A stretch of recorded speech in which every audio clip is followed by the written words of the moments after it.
ჩვენ გვაქვს განსხვავებული ბევრი რამ, შეხედულებები, თეოლოგია, ფილოსოფია, რწმენა, მაგრამ დღევანდელ დღეს ჩვენ გადავწყვიტეთ, რომ ვიდგეთ ერთად, იმიტომ რომ სასწორზე დგას ყველაზე მნიშვნელოვანი, ეს არის მომავალი ჩვენი ქვეყნის.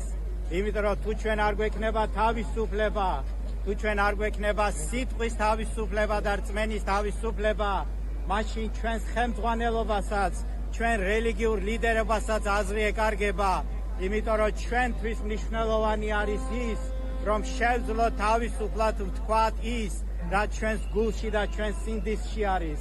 ამიტომ ჩვენ დღევანდელ დღეს ყველანი ერთად უნდა ვიდგეთ. არ აქვს მნიშვნელობა ვის რა ფილოსოფია აქვს და ვის რა აზრი აქვს. დღეს საქართველო უნდა იყოს ერთიანი მიზნისაკენ. ეს არის თავისუფალი საქართველო. ეს არის საქართველო, რომელიც ჩვენ გვინდა, იმიტომ რომ ეს ქვეყანა ჩვენია და ჩვენ ვირჩევთ, როგორი უნდა იყოს ჩვენი მომავალი.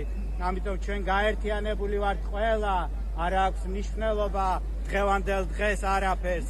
ყველა უნდა ვიყოთ ერთად და ჩვენ მემწამს, რომ ჩვენ ავაშენებთ ისეთ საქართველოს, სადაც ყველა ადამიანი იქნება თავისუფალი.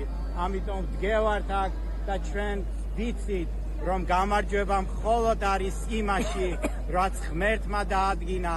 თავისუფლება ღმერთმა მისცა ადამიანებს და ეს ღმერთის ნება არის, რომ ჩვენ ვიყოთ თავისუფლები. ამინ.